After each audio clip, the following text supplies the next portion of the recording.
امیر المومنین سیدنا فاروق اعظم صحابہ میں سب سے زیادہ تگڑا اور رسول پسند آدمی، غصے کے لحاظ سے سب سے تگڑے ہیں، جلدی غصہ آتا ہے۔ ایک شخص کہتا ہے میری بھارے تگڑے قبیلے میں شادی ہو گئی، بیوی میری بڑی سخت تھی، اس کے لب و لہجے میں بڑی سختی تھی، وہ قبیلہ بڑا مالدار تھا تو میں بات نہیں کرتا تھا۔ ایک دن میری بیوی نے بڑے سخت جملے کہے تو میں جناب عمر کے پاس آ گیا۔ توجہ ہے آپ دوستوں کی؟ کہتے حضرت عمر کے پاس آیا تو میں نے دروازے پہ دستک دی، بیوی کی شکایت کرنے آیا کہ ذرا مہربانی کریں۔ تو کہتے ہیں جناب عمر اندر سے اٹھے تو ان کی زوجہ بولنے لگی، کہنے لگی بس آ گیا آپ کو کوئی بلانے والا؟ ابھی 5 منٹ نہیں ہوئے تھے آپ کو آئے، سارا دن آپ مسجد میں رہتے ہیں، ساری رات آپ چہرے پہ نقاب ڈال کے گلیوں میں گھومتے ہیں، اتنی ڈیوٹی آپ کرتے ہیں، گھر یہ میرا اکیلی کا ہے، بچے میری تنہا کے، آپ کو کچھ خیال ہونا چاہیے، کچھ توجہ کریں۔ وہ شخص کہتے ہیں وہ بی بی بولتی رہی اور جناب عمر ہنستے رہے، اور ان کی مسکراہٹ بھی میں سن رہا تھا۔ جب آپ بہت زیادہ مسکرائے نا تو وہ بھی مسکرانے لگی، زوجہ بھی مسکرانے لگی اور کہنے لگی اب کیا کہتے ہو؟ تو جناب عمر کہنے لگے کیا یہ رہا ہوں کہ اگر تیری بات ختم ہو گئی ہے تو میں جاؤں، اور اگر ہے تو میں کھڑا ہوتا ہوں، سنا لے کوئی اور بھی ہے تو۔ یہ بات کہہ کے باہر آئے نا جناب سیدنا عمر فاروق، تو وہ شخص کھڑا تھا، آپ نے فرمایا کیسے آئے ہو؟ کہنے لگا حضرت جی میری ایڈی تو نہیں ڈاڈی، میں تو آیا تھا اپنی بات کرنے، تو یہ تو لفظ زیادہ سخت ہے، وہ اتنی سخت نہیں ہے جتنی یہ ہے، تو ذرا قبیلہ سخت ہے تو میں شکایت کرنے آیا تھا، تو یہ تو آپ کا معاملہ بھی اسی طرح کا ہے۔ جناب عمر کا جو جواب ہے بڑا قیمتی ہے۔ آپ نے فرمایا میری بیوی میری ہر طرح کی خدمت کرتی ہے، لفظوں کا اصل دیکھیے، ایسے نہیں کہ بیوی کوئی کام بھی نہ کرے اور مفت کی چڑھائی کرے، وہ بھی درست نہیں ہے۔ فرمایا میری بیوی میری ہر طرح کی خدمت کرتی ہے، میں گھر نہیں ہوتا تو میرے بستر کو پاک رکھتی ہے، کسی کی ضرورت نہیں میرے بستر کو دیکھ بھی جائے، میرے بچوں کو جب میں بستر پہ بلاتا ہوں آتی ہے، میرے بچوں کا خیال رکھتی ہے، میں باہر ہی رہتا ہوں گھر کے، لیکن گھر کی ذمہ داریاں ساری اس نے اپنے کندھوں پہ لے لی ہیں۔ فرمایا میرے مزاج میں جلال ہے، میں روز اونچا بولتا ہوں تو سنتی ہے، میری بیوی ہے نا، میں اس کا لباس ہوں وہ میرا لباس ہے، کبھی کبھی وہ اونچا بولتی ہے تو میں بھی سن لیتا ہوں، بیوی جو میری ہے۔ حضرت ابو الحسن کی بات میں اکثر سنایا کرتا ہوں، بڑی دور سے مرید ملنے آیا تھا، بڑی دور سے، دروازے پہ دستک دی، وہ کہتا میں سینکڑوں میل کا سفر طے کر کے آیا دروازہ، اور یہ بات اتنی خوبصورت ہے، مجھے اس واقعے سے اتنی دلچسپی ہے کہ 2 سال پہلے ایک رمضان کا ایک درس تھا، تو ایک صاحب کہتے ہیں میں آپ وہ بات بیان کر رہے تھے تو میں سٹام لینے آیا تھا ککھڑ سے بیوی کو طلاق دینے کا، تو آپ بات کر رہے تھے تو میں نے یہ بات سنی تو بس میں نے سمجھا میری بات کر رہے ہیں، سارے مجھے کہتے تھے مان جا، میرا ساس سسر بھی منت کرتے تھے، میں نہیں مانتا تھا، آپ کی بات سن کے میں راضی ہو گیا اور میں اس کو لے آیا۔ حضرت ابو الحسن کہتے ہیں بیوی ذرا مزاج کی سخت تھی، کردار کی بڑی عمدہ، پر لفظوں کی ترش تھی، تلخ جملے بولتی تھی، تو مرید ملنے آیا بڑی دور سے، بستا دروازے پہ دستک دی، کون ہے؟ کہا میں حضرت کا عقیدت مندوں ملنے آیا ہوں۔ تو اس نے کہا کہ وہ کسی جنگل میں اللہ اللہ کر رہا ہوگا، تو بھی ویلا ہی ہے جس طرح وہ ویلا ہے، فارغ ہے بالکل، تو بھی اسی کی طرح کا، کہیں جنگل میں ہوگا وہ ہو کرتا تھا، تو بھی بیٹھ جا پاس جا کے، سارے فارغ اسی کے پاس بیٹھے رہتے ہیں۔ حضرت ابو، اور یہ کون ہے؟ محمود غزنوی کے پیر ہے۔ محمود غزنوی کو کرتا دیا، کہا مشکل پڑ جائے تو میرے کرتے کے وسیلے سے دعا کرنا، اللہ حل کر دے گا۔ محمود غزنوی کہتا ہے سومناتھ کے مندر نہیں فتح ہوتے تھے، جب میں تھک گیا حملے کر کر کے تو میں نے اپنے پیر کا کرتا سامنے رکھ کے دعا مانگی، فتح ہو گئی۔ رات کو حضرت ابو الحسن خواب میں ملے، فرمایا تو نے قیمت نہیں ڈالی میرے کرتے کی، بس فتح مانگی۔ کہا حضور پھر؟ فرمایا میرا کرتا رکھ کے کہنا تھا یا اللہ سارے ہندوؤں کو مسلمان کر دے، اللہ نے مسلمان کر دینا تھا۔ اتنا بڑا شخص، اور گھر میں حال کیا ہے، دستک دی تو بی بی کہتی ہے کون ہے؟ کہا ملنے آیا تھا، تو بھی فارغ ہے؟ اس نے کہا جی میں تو بڑی دور سے آیا ہوں۔ نے کہا وہ جنگل میں ہوگا، کہا ہو کر رہا ہوگا، تو بھی جا اس کے پاس، کرو جو دل میں آتا ہے۔ تو کہتے ہیں میں نے کہا یہ کچھ بھی نہیں بیچارہ، جس کا گھر ہی حال کوئی نہیں، تو کچھ بھی نہیں ہے، کوئی شے نہیں، چھوڑو، لیکن اب آیا ہوں بڑی دور سے تو ملنا تو پڑے گا۔ کہتے میں نے جنگل کی طرف منہ کیا، شام ہو رہی تھی تو حضرت شیر پہ بیٹھے ہوئے، شیر پہ بیٹھے آ رہے، پھر میرے دل میں خیال آیا کہ بیوی رام ہوتی نہیں اور شیر کو لگام ڈالی ہوئی ہے، کیا وسوسہ آیا؟ تو فرماتے ہیں نیچے اترے تو فرمانے لگے کہ ساری عادتیں اچھی ہیں، زبان کی نہیں اچھی، ساری عادتیں، میں نے بتایا نہیں، خود بولے ساری عادتیں اچھی ہیں، زبان کی نہیں اچھی، اور مجھے پتا ہے میں نے نکال دی تو کوئی رکھے گا بھی نہیں، کسی کے ساتھ گزارا نہیں کر سکتی، میرا تو ہو رہا، کوئی نہیں رکھے گا، فرمانے لگے میں اس بد زبان سے حسن سلوک کرتا ہوں، اللہ نے بے زبان مخلوق میری فرما بردار کر دی. یہ جو میں بیٹھا ہوں یہ میری ریاضت کی وجہ سے نہیں، اس بد زبان سے حسن سلوک کرتا ہوں تو یہ بے زبان میری تابعدار ہے. میں نے نکال دی تو گزارا. حوصلہ کرے، دلیری پیدا کرے، اپنے مزاج کے اندر قوت پیدا کرے. جو بات بات پہ پھٹ پڑے اس کا ظرف کمزور ہوتا ہے. ملک شام سے اور ایران سے کچھ لوگ آپ کی خدمت میں آئے تو وہاں سے کچھ کنیزیں بھی آئیں. ان کے بادشاہ پیغام لے کے شاہ ایران کی کنیز کو ملکہ نے کہا کہ نا حضرت عمر کی زوجہ کو دیکھ کے آنا ذرا کس طرح کی ہے. ہمارے ملک میں کیا کہتے ہیں؟ خاتون اول جی، خاتون باقی سارے دووں میں خاتون اول. ذرا خاتون اول کو دیکھ کے آنا. تو وہ جب آئی نا گھر میں ملنے تو کہا کہ مجھے میری ملکہ نے کہا تھا کہ عمر کی زوجہ سے اہلیہ سے ملاقات کر کے آنا. تو حضرت عمر کی اہلیہ نے نا ایک جوڑا کپڑوں کا دے دیا ملکہ کے لیے اور ایک خوشبو کی شیشی دے دی.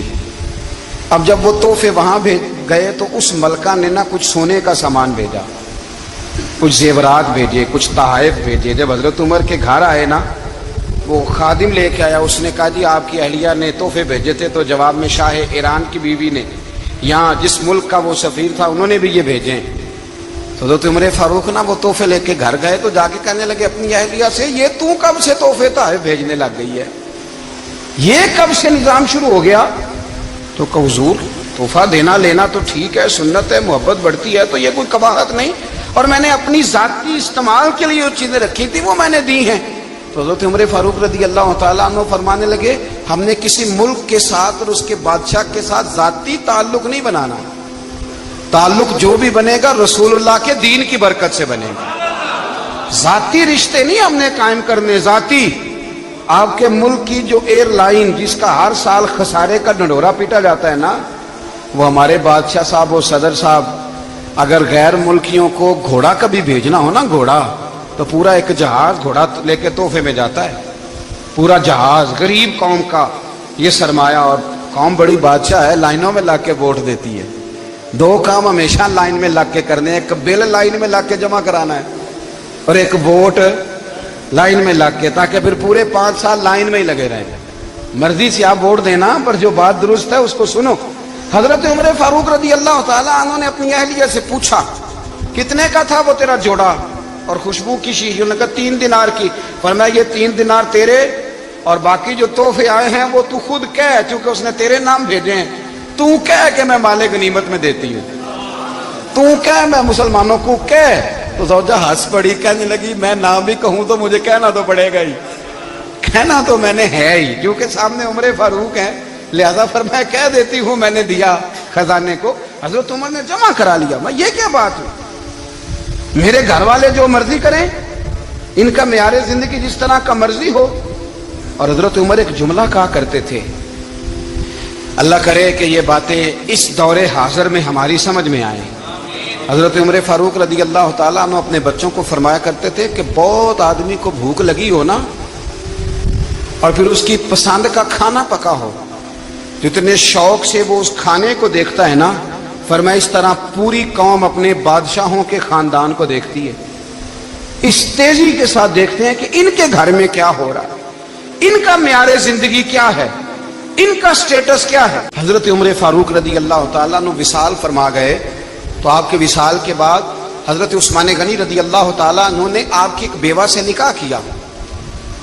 حضرت عمر کی ایک بیوہ سے جب وہ آپ کے نکاح میں آئی تو کہنے لگی حضرت عثمان غنی سے کہ حضور نہ تو میں خوبصورت ہوں اور نہ میں جوان ہوں، نہ آپ کی کوئی خدمت کر سکتی ہوں، میرے ساتھ نکاح کرنا سمجھ میں نہیں آیا. کیا شاندار جواب دیا حضرت عثمان غنی نے، کیا خوبصورت جواب دیا.